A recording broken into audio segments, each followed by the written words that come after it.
Hoje vamos analisar uma das coleções literárias sobre relacionamentos na literatura cristã em geral. Casamento Blindado, guia de estudo e aplicação e 120 minutos para blindar o seu casamento. Pelo casal Renato e Cristiane Cardoso, da Escola do Amor, produzido na TV Record. Mais do que livros de aconselhamento amoroso, essas obras se transformaram num fenômeno editorial ligado ao universo cristão evangélico e ao programa The Love School, exibido pela TV Record. O primeiro livro vendeu centenas de milhares de exemplares e ajudou a consolidar os autores como referências em aconselhamento conjugal no Brasil. Existe método para evitar traição, desgaste emocional e afastamento até o divórcio? Ou será que o amor sozinho nunca foi suficiente? Os livros Casamento Blindado e as suas derivações surgem exatamente tentando responder isso. Transformar o relacionamento em algo administrável, racional e protegido contra os erros emocionais mais comuns da vida a dois. Mas aqui existe um detalhe importante. Essas obras não falam sobre apenas o amor. Falam sobre disciplina emocional, controle e inteligência sentimental. E principalmente sobre a ideia de que um casamento saudável não depende de paixão intensa, mas de princípios. Quando você pergunta o que é casamento blindado, o conceito conceitual é simples. Um relacionamento não por falta de amor, mas por falta de preparo. Os autores defendem que muitas pessoas entram no casamento movidas pela emoção, sem maturidade psicológica, espiritual e prática. E aí surge a metáfora da blindagem. Assim como um carro blindado é preparado para suportar impactos externos, o casamento também precisaria ser fortalecido contra crises, tentações e conflitos cotidianos. O livro principal propõe justamente isso: transformar o casamento em uma estrutura resistente, não perfeita, mas protegida. A filosofia central dos autores trabalham constantemente com uma posição entre emoção e razão. Para eles, relacionamentos destruídos normalmente são consequência das decisões importantes e impulsivas. Por isso os livros insistem em temas como autocontrole, respeito, comunicação racional, fidelidade consciente, responsabilidade afetiva, parceria e compromisso espiritual. A ideia é como uma empresa. Casamento não pode depender do sentir vontade. Deve depender de princípios. Isso aproxima a obra muito mais do que um manual comportamental, do que uma narrativa romântica tradicional.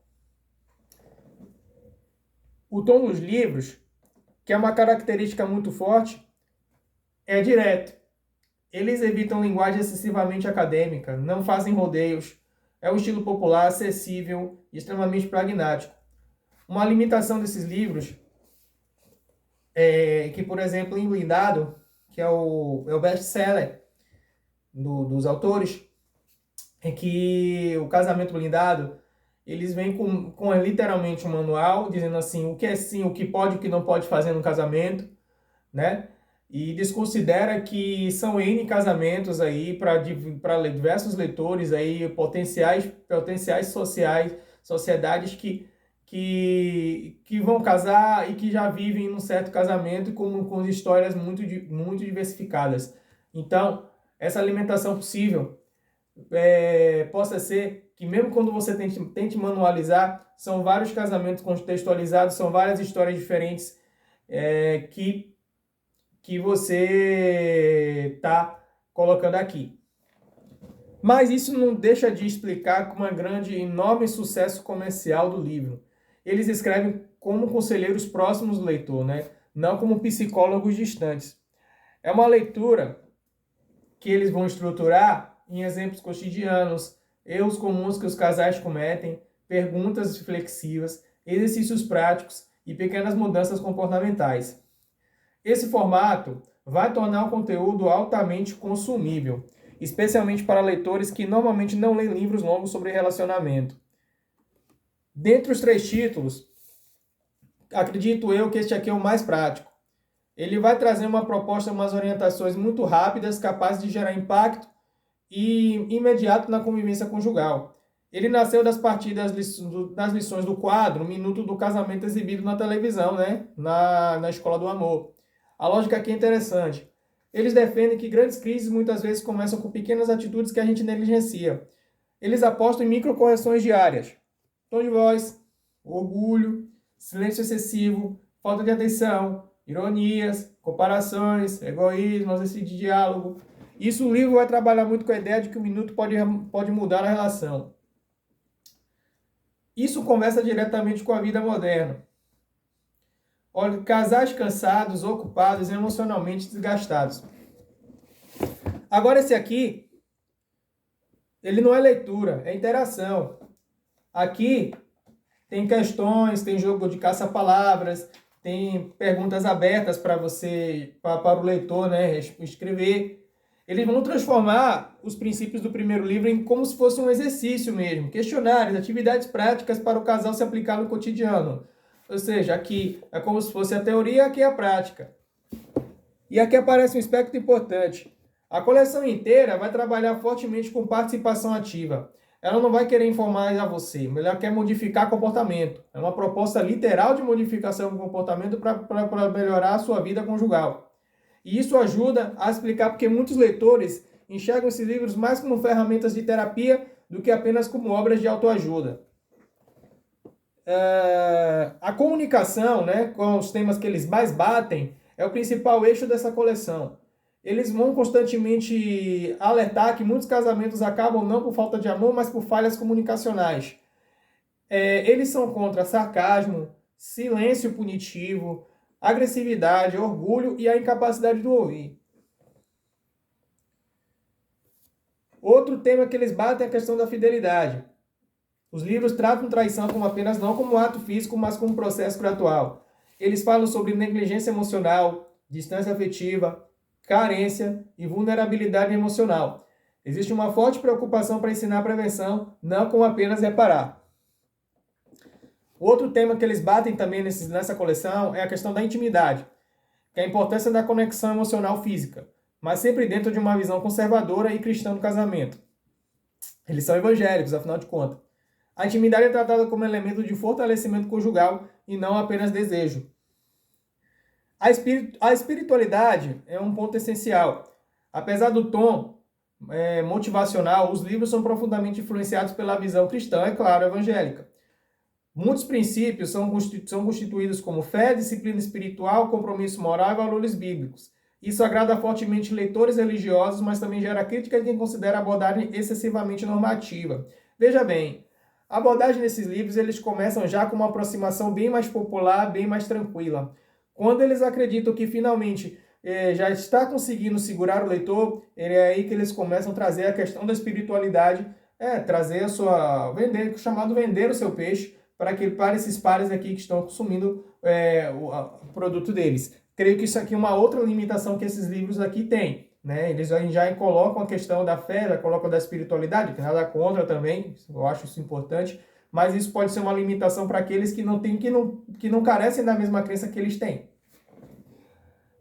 Uma das críticas aí, que aí eu já até adiantei é a parte mais importante da análise, é como eles conseguem simplificar bem os problemas.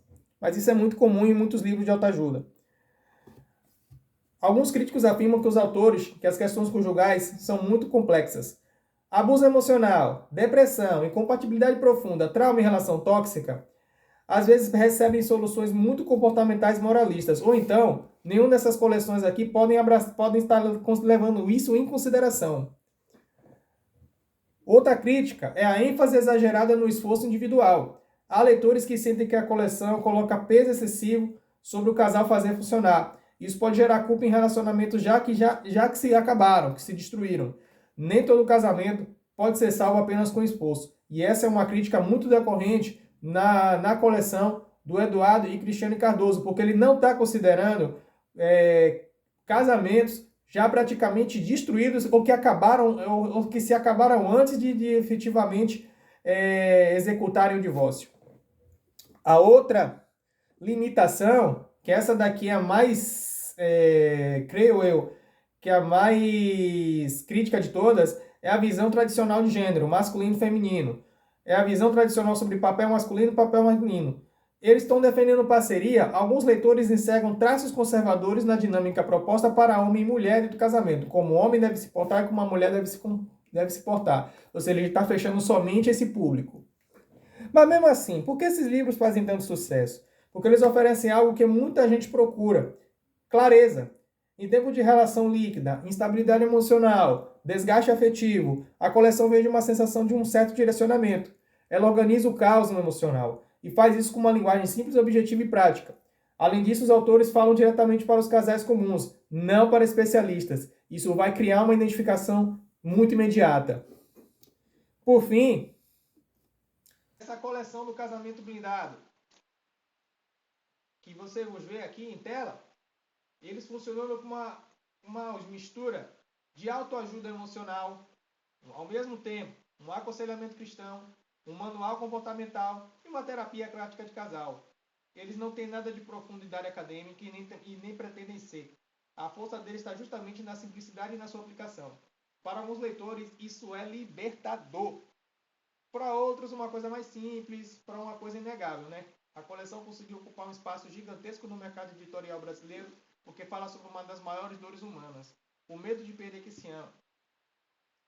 Talvez o verdadeiro sucesso sobre exatamente aí, não em prometer casamentos perfeitos, mas oferecer uma esperança de reconstrução.